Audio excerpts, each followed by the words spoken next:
saudar a todos com a graça e a paz de nosso Senhor e Salvador Jesus Cristo. Amém. Que o Senhor nos dê aqui um dia proveitoso, cujo alvo e o centro de tudo seja Cristo e a pregação do Evangelho, que é o que nós aqui pretendemos fazer, que é o que deve motivar os nossos corações ao serviço. Não deve existir outra motivação senão glorificar o nome de Deus, que o nosso serviço existe e toda a dinâmica da nossa igreja precisa redundar em glórias ao nome do Senhor. Dentro do tema que nós temos para esse biênio, já o último biênio antes da mudança de tema, homens fortes, corajosos, liderando a igreja, eu quero convidá-los a abrir o texto de Amós, capítulo 7, para lermos dos versículos 10 até o 17, e vamos basear nossa palavra nesse texto, de Amós, capítulo 7, dos versículos 10 ao 17.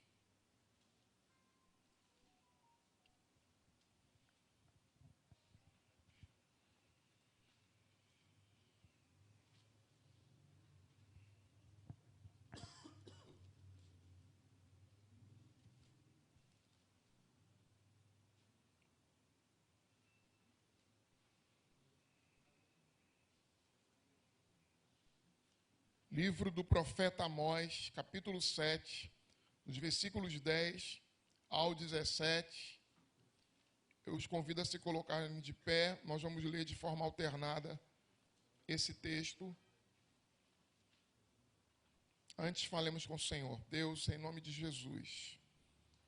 Deus, Pai, em nome de Jesus, Teu Filho, é que nos chegamos a Ti, para que pelo Teu Espírito essa palavra seja clara aos corações e que ela seja apenas exposta segundo o Teu propósito, segundo a Tua vontade, nossas vidas sejam edificadas, sejam encorajadas, exortadas a sermos obedientes à Tua palavra e cumprirmos os Teus mandamentos.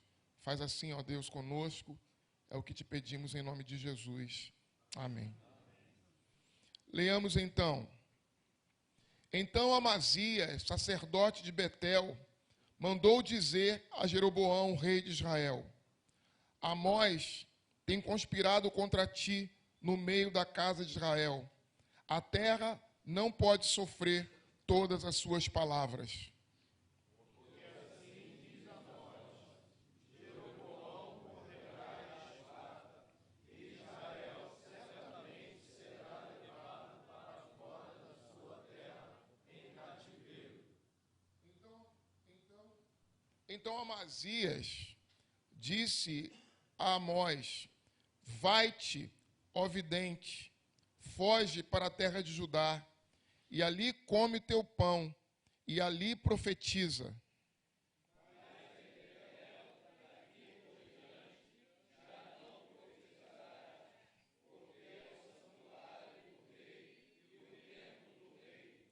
Respondeu Amós e lhe disse a Amazias: Eu não sou profeta, nem discípulo de profeta, mas boeiro e colhedor de sicômoros.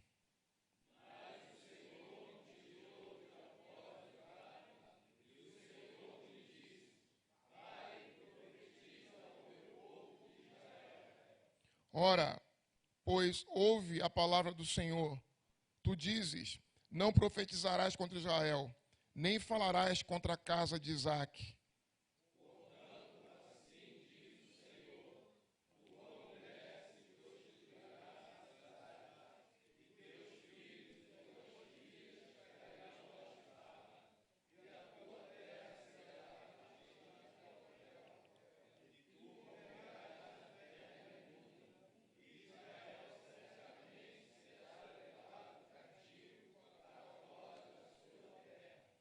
Amém. Pode sentar. Palavra do Senhor. Homens fortes e corajosos liderando a igreja. E aí nós temos aqui a figura de um profeta. Um dos profetas que mais me intrigam e que me chamam mais atenção, o profeta Amós.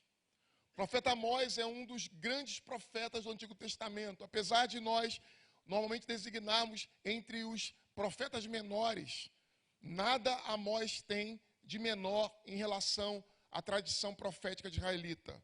Pelo contrário, Amós é um dos profetas mais diretos, mais duros e mais objetivos na pregação que se faz como mensageiro de Deus. É verdade, e eu preciso esclarecer, que quando nós falamos de profeta, a nossa geração entende que profeta é aquele que traz uma revelação. Profeta é um adivinho. Profeta, para alguns da nossa geração, do nosso tempo, a história fez essa confusão. O profeta é alguém que compete saber os tempos e as épocas futuras. E o próprio texto bíblico vai dizer em Atos, capítulo 1, versículo 70, não vos compete conhecer os tempos ou as épocas que o Pai reservou em exclusiva autoridade para si. De forma que essa ideia já está presente no Antigo Testamento, mas também no Novo, de que o profeta não é o adivinho. O profeta não é alguém que vai falar coisas de si mesmo. Quem é o profeta, então? O profeta é alguém designado, chamado. Ele é o porta-voz de Deus perante o povo. O profeta, ele tem um propósito. O propósito do profeta é alertar, não é ameaçar. Às vezes nós olhamos a palavra dos profetas e achamos que trata-se de uma ameaça. Não, trata-se de um alerta. Deus está alertando através dos profetas. Deus está alertando contra a injustiça presente e que se não houver conserto, se não houver arrependimento, se não houver mudança, o que ele fará? Nos parece, por vezes, apegados à nossa doutrina, que há um conflito entre um Deus que alerta e que, ao mesmo tempo, é soberano. Deus vai fazer sua vontade sempre. Mas dentro da sua vontade, do seu propósito eterno, por vezes ele levanta profetas para que esses profetas se levantem e alerte. Hoje, a única palavra profética, e o termo profeta poderia se reduzir à profecia bíblica, à pregação do Evangelho. A pregação do Evangelho em si, para nós, resume o papel profético da igreja hoje. Não temos profetas como no Antigo Testamento, mas cabe a nós, e aqui está o nosso tema, se somos e desejamos ser homens fortes, que lideramos a igreja de Cristo e que representamos esse chamado de Deus, agirmos tal como agiram os profetas. E para isso nós precisamos conhecê-los. Quem são os profetas então? Os profetas não são outra coisa senão pregadores, no mais alto sentido do termo. Não são mestres, não são adivinhos. Eles não têm predições. Quando há predições, são acidentes. Sua relevância no passado, como também hoje, está naquilo que Deus está falando diretamente ao nosso contexto, à nossa época, os desafios que a sociedade nossa enfrenta. O profeta não fala para uma época futura, ele fala para o nosso momento histórico. E ele fala a partir da palavra de Deus. E nisto há uma democratização, porque não temos mais profetas como no Antigo Testamento, mas todos nós somos sacerdotes, profetas, comissionados por Deus para que a palavra lhe seja pregada. Então, como nós vamos exercer esse ministério dentro da Igreja de Cristo? Antes disso, eu quero dizer a você que os profetas do Antigo Testamento, assim como nós, precisam ser homens marcados por uma profunda experiência de Deus. Precisam ser homens zelosos em cumprir a vontade de Deus. Não se pode ser homem de Deus sem ter relacionamento profundo, de intimidade com Ele. O profeta Amós não frequentou nenhuma escola, não foi e não estava entre os preparados para isso, mas a profunda experiência de Deus que ele tinha com o Deus da aliança, fez com que a autoridade dele fosse inquestionável, mesmo quando o sacerdote e o próprio rei se opõem a ele. Ele se levanta para falar em nome de Deus e não tem nenhum medo. Pelo contrário, o tema nosso fala de coragem. Quando fala de coragem, o tema fala sobre coragem, homens liderando com coragem, eu não posso pensar em nenhum outro homem senão um profeta, para falar de gente corajosa. Porque os profetas de Deus, os verdadeiros profetas, não são os profetas que profetizam paz. Não são os profetas que dizem ao povo o que desejam ouvir. Os profetas do Antigo Testamento são caracterizados como o falso profeta. É aquele que profetiza a fim de agradar o rei, que profetiza a fim de agradar o sacerdote, a instituição religiosa, que está preso e que está sendo domesticado por ideologias religiosas, ou que, em alguns momentos, e aqui é estranho falar isso, por ideologias que são ideologias humanas. Mas o profeta de Deus é aquele que fala e cumpre a vontade de Deus, a despeito do que pensa o próprio povo. Ele só é a boca de Deus. O profeta também é alguém que tem uma atitude de compreensão completa da vontade de Deus. Ele não acha, ele não pensa que talvez Deus tenha algo a fazer através dele. Ele sabe, ele tem clareza. Não pense que os profetas falam de si mesmo. Todos os profetas voltam à Torá, ao Pentateuco. Por isso, entendo que a figura central no Antigo Testamento é Moisés e a lei. Porque os profetas, eles chamam o povo de volta à lei, de volta aos mandamentos de Deus, de volta à palavra de Deus. É nesse contexto que a Reforma Protestante surge. Não surge como um movimento revolucionário, surge como um movimento de retorno à origem, aos fundamentos. O profeta chama o povo de volta àquilo que Deus já havia declarado claramente. Então a atitude dos profetas é uma atitude de coragem, de prontidão, de se colocar diante de Deus para enfrentar, inclusive, os reis, o sacerdócio estabelecido, como que acontece aqui no texto, em relação a Amós. Amós vive numa época de injustiças, de um contraste brutal entre ricos e pobres. Amós vive num país que está em crise. Amós vive numa realidade em que o luxo e a nobreza ligada ao rei vive em banquetes, usufruindo das situações mais favoráveis, enquanto há uma clara distinção entre os camponeses, entre tantos, ele está um pastor, um vaqueiro, um cultivador de sicômoro. Ele vê um sistema apodrecido, um sistema religioso contaminado pela injustiça, um sistema religioso que se serve das pessoas e não serve a elas. Um sistema religioso que deforma e que distorce a lei de Deus. Talvez nós tenhamos que enfrentar por vezes exatamente isso. Um sistema religioso que devora as pessoas, que não está preocupado com os fiéis, com os membros da igreja, com o crescimento do Evangelho de Jesus Cristo. Isso é incomum não, meus irmãos. São realidades que nós por vezes temos que enfrentar, enquanto pastores, nos presbitérios, enquanto presbíteros, nos conselhos.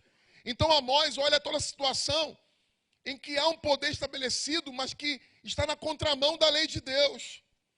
Um sacerdote que serve ao rei.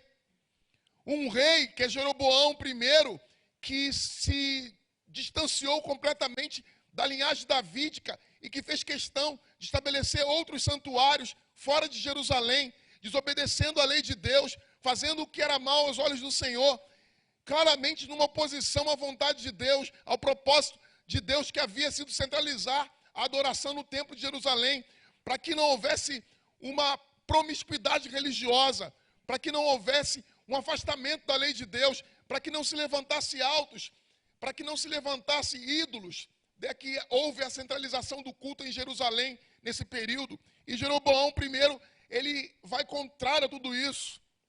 Então Deus levanta um homem simples, um vaqueiro, um cultivador de sicômoro.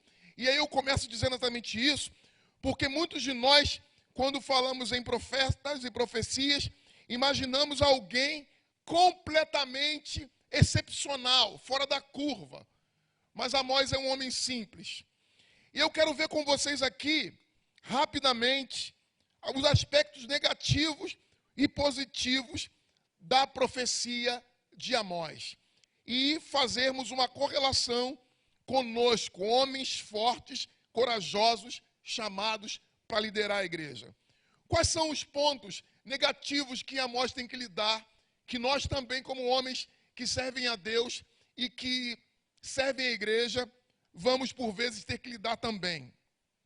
O primeiro deles é que os profetas são contrários ao sistema religioso hegemônico. Os profetas incomodam as pessoas. Os homens de Deus, verdadeiramente homens de Deus, não vão fazer o que sempre foi feito apenas para agradar os outros.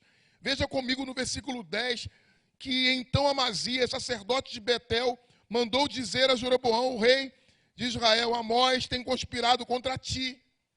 Por vezes, o nosso lugar de incômodo nos faz ter a pecha de conspiradores.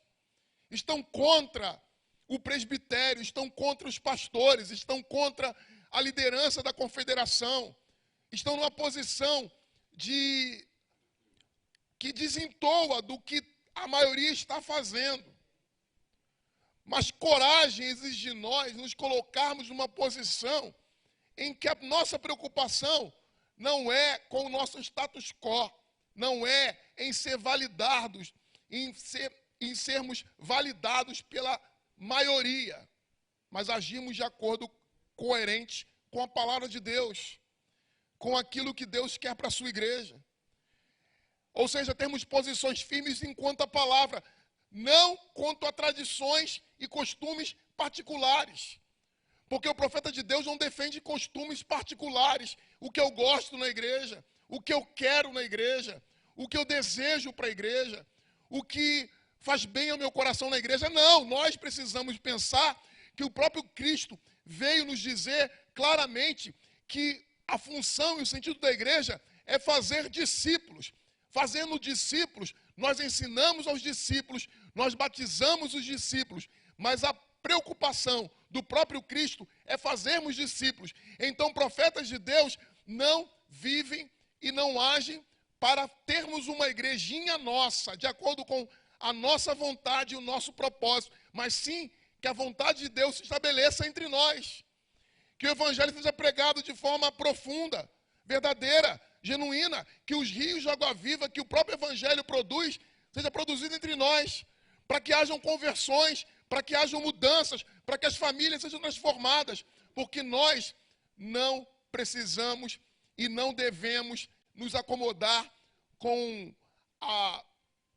aquilo que eu considero que é a morte espiritual de muitas igrejas, que estão morrendo espiritualmente, porque apenas estamos reproduzindo o que fizeram nos anos 90, achando que estruturas são para serem mantidas como se fosse a palavra de Deus. Não, não são. Estruturas mudam, hábitos mudam, formas mudam, o que não muda é o evangelho genuíno. E o profeta de Deus precisa resgatar aquilo que se perde na palavra de Deus, porque ele é o mensageiro de Deus para, inclusive, se colocar contrário àquilo que foge da palavra. Os profetas também são perseguidos e banidos pelas suas palavras. Versículo 12, leia comigo. Então, leia comigo. Então Amazias disse a Amós: vai-te, ó vidente, foge para a terra de Judá, e ali come teu pão, e ali profetiza.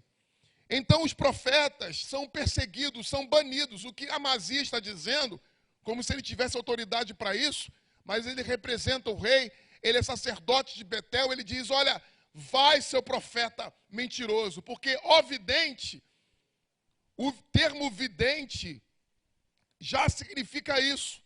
alguém que se apropriou de um lugar que não é seu. Então, Amós, que é profeta, porque quando fala de Amós no texto bíblico, fala de Nabi como sendo o profeta, que é o termo correto para o profeta verdadeiro, o que é enviado por Deus. Aqui, o ovidente é um outro termo no hebraico que é utilizado para dizer do falso profeta, um termo usado para o falso profeta. Então, Amazias trata Amós como falso profeta e fala que ele deve sair de Betel e profetizar em outro lugar. A nossa palavra precisa ser firme, de coragem e de manutenção do Evangelho, da pregação do Evangelho, das vidas que estão necessitando da verdade que transformará e que transforma nossas igrejas. Por vezes nós estamos preocupados demais com coisas que são absolutamente inúteis para a igreja e para a vida de Cristo. Nós às vezes falamos das igrejas que são diferentes das nossas, que elas estão centralizadas no homem, mas por vezes também nós estamos centralizados em nós mesmos, nas nossas tradições, nos nossos costumes, nos nossos hábitos, naquilo que sempre fizemos, naquilo que nós consideramos ser a forma certa de adorar. Enquanto deveríamos olhar para a palavra de Deus e pensar que o princípio da adoração que o próprio Cristo estabelece é que seja em espírito e em verdade e que haja conexão e coerência entre aquilo que vivemos e aquilo que adoramos e aquilo que pregamos. Então, os profetas são perseguidos. Os profetas, em último lugar, e falo do aspecto negativo, eles não reproduzem verdades que estão em contradição com o Evangelho. Porque para nós que prestamos louvor ao Senhor, e ao PH é apenas um instrumento para que o Evangelho seja pregado, para que as congregações sejam plantadas. Eu olho para o Zé Silva e para tantos irmãos aqui que já têm uma tradição, um tempo aqui nessa confederação, é que eu quero lembrá-los de um tempo que as confederações, que as federações, que as UPHs é que plantavam igrejas.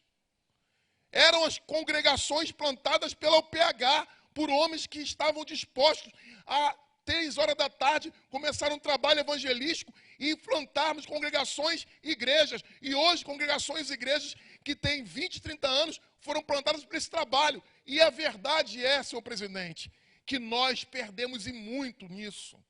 E eu quero aqui falar com o presidente do sínodo, porque não estou numa posição de crítica a ninguém, eu sou o presidente do sínodo. Mas sei o quanto nós retrocedemos nisso e quanto precisamos avançar.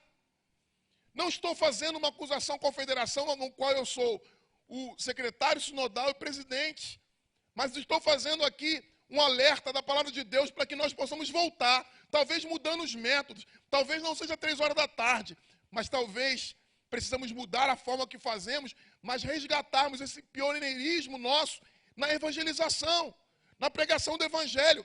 Nós é que precisamos dar o rumo para nossas igrejas, porque somos nós que lideramos a igreja de Cristo, não é a SAF, por mais entendimento, por mais delicadeza que elas tenham nos cuidar das pessoas. Quem vai ganhar as pessoas para Cristo e vai fazer com que o trabalho possa crescer nas congregações é quando os homens dessa igreja se levantarem do seu trabalho, assumirem sua posição, tomarem à frente da sua igreja, porque nós somos uma igreja de presbíteros, de diáconos e de pastores.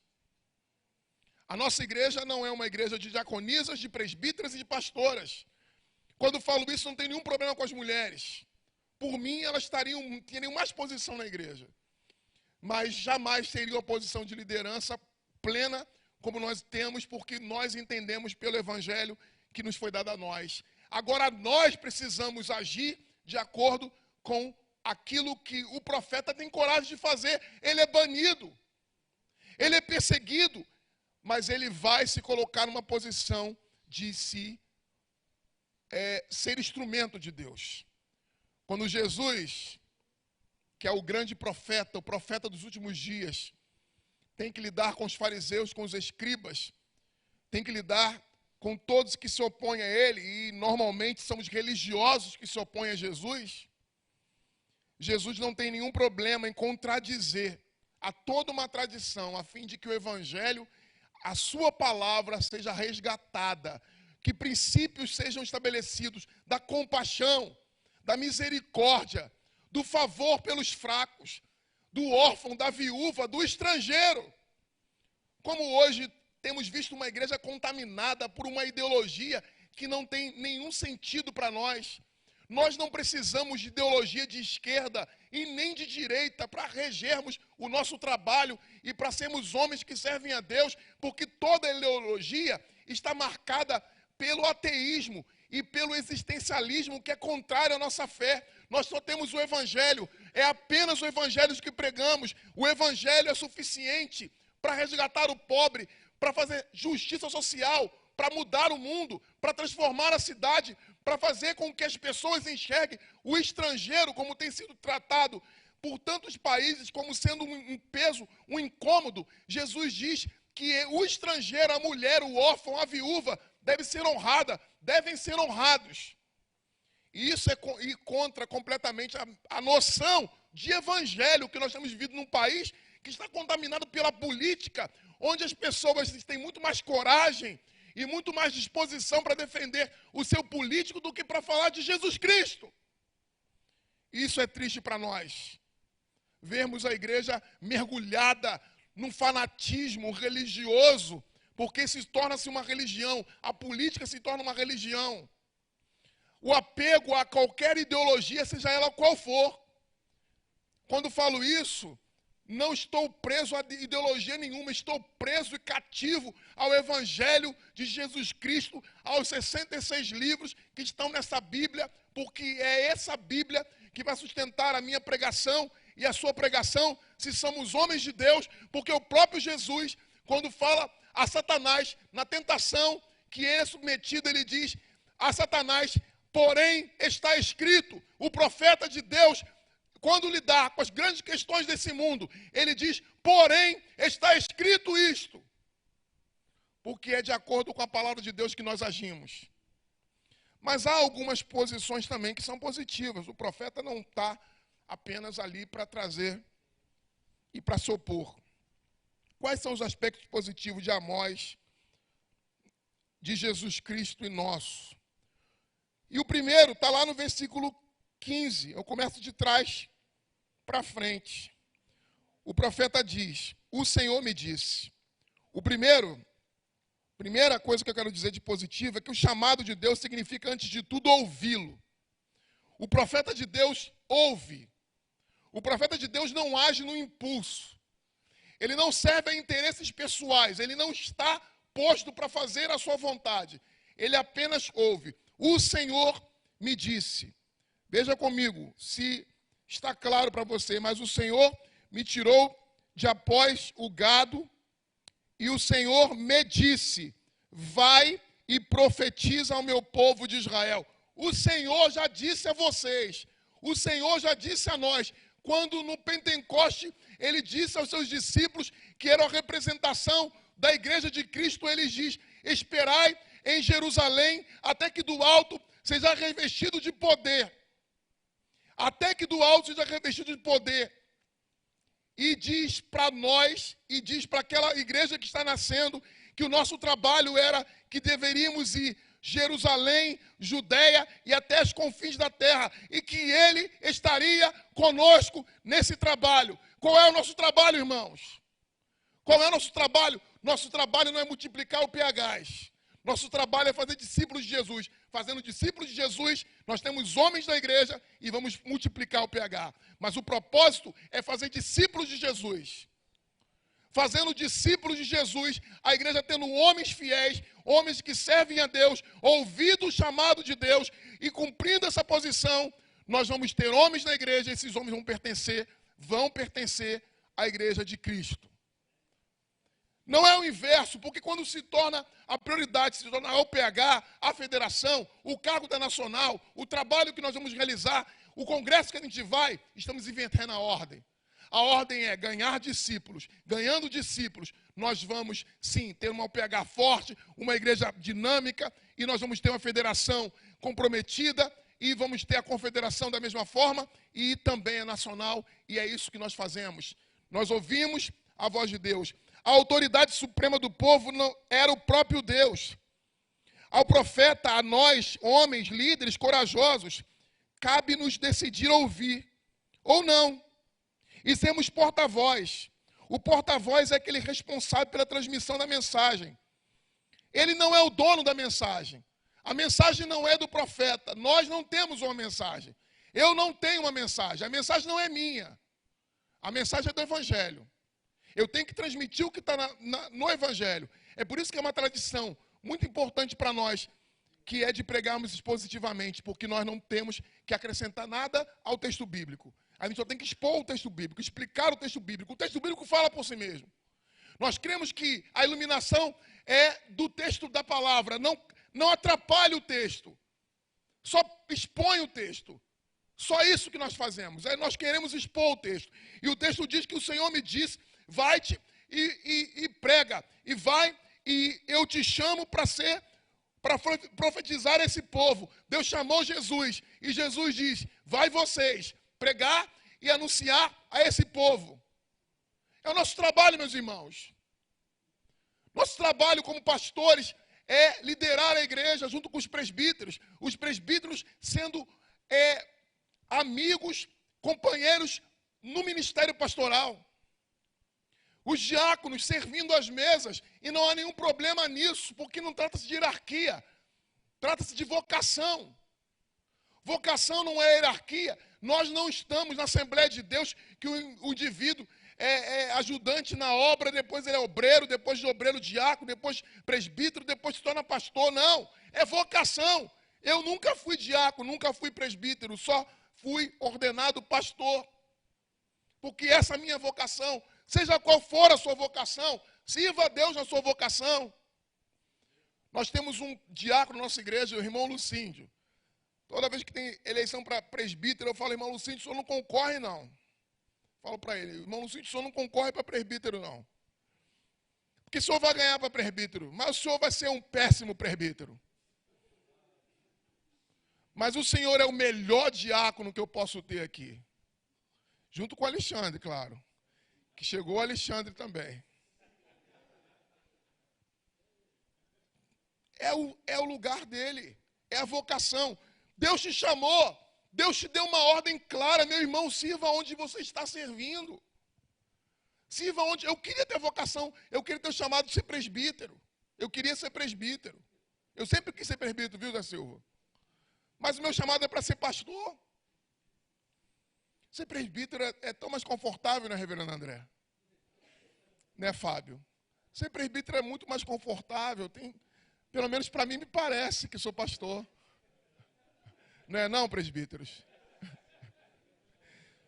Mas às vezes me parece que ser presbítero é mais confortável.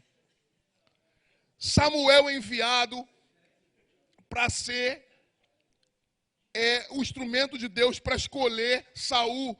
Depois Samuel é enviado para tirar Saul e para colocar Davi. A missão do profeta não é fácil. Quem havia ungido Davi era Samuel. Quem havia ungido Saul era Samuel. E agora é mesmo Samuel que vai ter que ungir Davi para retirar Saul. Ou seja, a vocação de profeta não é algo que nós tenhamos que fazer sem ouvir a voz de Deus. Então, o primeiro aspecto positivo é o chamado de Deus significa, antes de tudo, ouvi-lo. O Senhor me disse.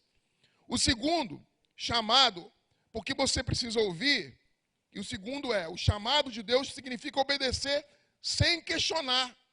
Ele diz, vai e profetiza. O profeta é arrancado das suas origens para cumprir sua missão de Deus. O caráter do profeta ele não é legitimado pela sua tradição religiosa.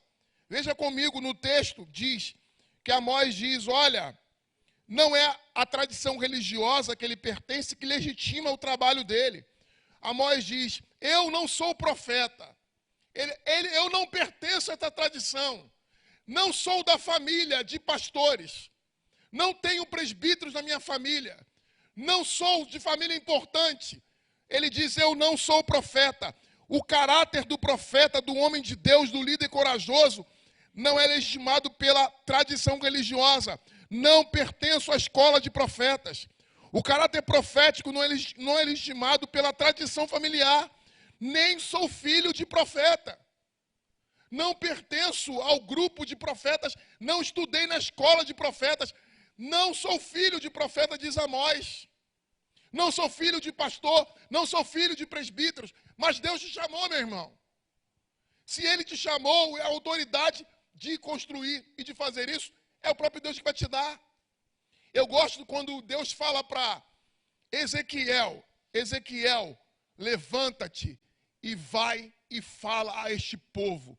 Eles não vão te ouvir, mas você vai falar, porque eu estou te dando essa missão, para que eles saibam que há profeta em Israel, para que a condenação deles se torne ainda mais dura, e para que eles não tenham desculpas de que não foram avisados. Deus sabia que eles não iriam ouvir, mas cabia a eles falar. Em reuniões, às vezes, do Supremo Concílio, a gente vai para o plenário discutir lá. A gente sabe que vai perder, mas vai marcar a posição e dizer, vocês estão indo por esse caminho, mas esse caminho não é legal, esse caminho não vai trazer benefício para a igreja não vai caminhar dessa forma.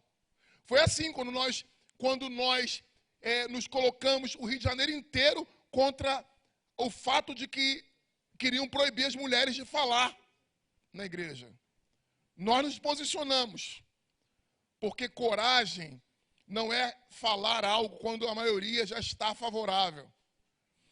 Então nós não estamos preocupados com a tradição familiar. O profeta é um homem livre. Amazias, pelo contrário, vejam comigo Amazias. Amazias, sacerdote de Betel, versículo 10. Diz a Jeroboão, rei de Israel, Amós tem conspirado contra você. É um fofoqueiro. É o puxa-saco do rei. E ele diz, ele está conspirando contra você. Não, Amós só queria que as palavras voltassem para o caminho que estava distanciado, que era a Torá. Então ele diz, a terra não pode sofrer, porque ele acha que a causa do problema é Amós. Então ele diz no versículo 11, porque assim diz Amós. Aí diz o texto, versículo 11, já mudando aqui o tema. Versículo 12, perdão, irmãos. Então, Amazias diz a Amós, vai-te, ó vidente, foge para a terra de Judá. Banimento, que é o que ele quer fazer com Amós, complacente com o rei. Rejeita a palavra de Deus quando seus interesses particulares estão em jogo. Intimida os opositores. Eu não sei vocês, mas por vezes nós temos que ser alertados. E o meu papel aqui é de alertar. Porque o profeta de Deus é aquele que prega alerta. Os conselhos não são o nosso feudo. Nós não vamos, presbíteros, olhem para mim. Nós não vamos para os conselhos para defender nossos interesses. Pastores, olhem para mim. Nós não defendemos nossos interesses. Nós defendemos o que é melhor para a igreja, aquilo que está de acordo com o Evangelho. Problemas existem às vezes dentro dos conselhos porque cada um vai buscar seu próprio interesse. O presbítero da sua família. O diácono da sua família, o conselheiro da SAF, vai buscar para a SAF. Tem que pensar a igreja, tem que pensar o todo, tem que pensar o evangelho, tem que pensar as estratégias, o crescimento da igreja. Aquilo que é para a igreja. Às vezes eu vejo as pessoas falando, mas a igreja vai fazer isso. Quem é a igreja, meus irmãos? Numa reunião de liderança com SAF, o PH, o CP, mas a igreja vai fazer isso aí? Mas quem é a igreja? Parece que uma esquizofrenia. Aí o irmão da SAF e da UPH não é a igreja? Então é o quê? Não tem igreja da UPH, não tem igreja da SAF, não tem igreja da UCP, tem igreja de Cristo. Nós lideramos a igreja de Cristo, presbíteros, nós lideramos a igreja de Cristo, diáconos, nós lideramos a igreja de Cristo, pastores, nós lideramos a igreja de Cristo. Nos cabe coragem para fazermos o que tem que ser feito. Nos cansarmos na obra de Deus, nos esmerarmos nela. Amós não está preocupado com a rejeição, não está preocupado com a sua família, que não é de tradição religiosa, ele não está preocupado com a sua vocação, que não foi legitimada por uma escola, mas sim por sua vocação. Ele está preocupado em cumprir fielmente a palavra de Deus. Eu termino dizendo que o terceiro caráter do profeta é o chamado do profeta traz clareza, propósito. E o texto diz, profetiza ao meu povo de Israel. Claramente há uma clareza. Profetizar sobre o quê? Sobre as injustiças. No meio da igreja não pode haver injustiças. As pessoas não podem passar fome. Elas não podem viver uma condição abaixo da realidade dos outros. Nós não podemos ser indiferentes à necessidade dos outros. Mas eu não estou falando aqui apenas de social, não. Há irmãos que estão morrendo espiritualmente e nós damos ombros para isso. Nós nos preocupamos, às vezes, com o irmão que é importante, que se veste bem, que dá o dízimo e que sustenta a igreja. E esses nós estamos preocupados imediatamente em correr atrás, em verificar o porquê estão fora da caminhada conosco. Mas, às vezes, nós temos na igreja gente que está morrendo espiritualmente e estamos indiferentes. O que significa isso para nós? A clareza do nosso chamado, inspirado no profeta Isaías, é que o evangelho é para consolar os aflitos de coração, pôr em liberdade os algemados, apregoar o ano aceitável do Senhor e dizer aos que choram que vão rir e os que estão de luto que vai ser mudada a sua história, que a realidade vai ser mudada. O evangelho é a boa nova. Nós estamos para dizer para as pessoas que o reino de Deus já está presente aqui. E os que estão doentes vão ser curados na alma, no corpo, porque os milagres de Jesus estão associados à sua palavra. É por isso que ele é respeitado, porque a autoridade dele não vinha apenas de palavras. Nossas palavras precisam estar em sintonia com a nossa vivência, coerente com aquilo que fazemos, o evangelho que nós pregamos, a vida que nós vivemos. Eu termino, meus irmãos, dizendo para você, clareza na missão está em olhar para Jesus e ver o que Jesus fez no seu ministério, como era a sua vida, porque não apenas a morte de Jesus significa algo para nós, mas também a forma como ele viveu. A forma como ele viveu como o último profeta, como profeta derradeiro da história, como profeta assassinado, como profeta morto, de forma violenta, cruel, macabra como Jesus foi, o profeta dos profetas, que anuncia o reino de Deus, que se opõe a Herodes, que questiona Pilatos, que não serve aos interesses religiosos de nenhum grupo religioso da sua época, que se opõe à estrutura de poder, que não está legitimando a nenhum grupo religioso da sua época, seja ele qual for. Jesus se põe nessa posição, anuncia o reino de Deus, fala aos pobres, fala às crianças, se assenta com as crianças, quando eles têm uma disputa entre si. Porque eu não estou romantizando, achando que não vai haver problemas no meio da igreja. Eu sou presbiteriano há 43 anos, tenho 49. Graças a Deus, desde os 6 anos eu sou crente presbiteriano. Eu tenho muita alegria de dizer que sou crente presbiteriano. Não tenho nenhuma idolatria em ser presbiteriano, mas eu tenho muita felicidade em ser. Tenho muita felicidade em ser dessa igreja. Mas porque amo essa igreja, é que, por vezes, nós temos que refletir sobre o caminho que a nossa igreja está tomando, o que nós estamos permitindo, porque nós é que lideramos a igreja. Nós é que lideramos a igreja. O Senhor nos escolheu para isso, para servirmos a Ele. E é preciso que nós tenhamos toda a coragem do mundo para pregarmos o Evangelho, para vivermos de acordo com Ele, segundo o modelo de Jesus. Jesus orava incessantemente, pregava incessantemente. Jesus dedicava-se a entender a Torá. Desde criança discutia com os sábios, com os entendidos para conhecer a Torá.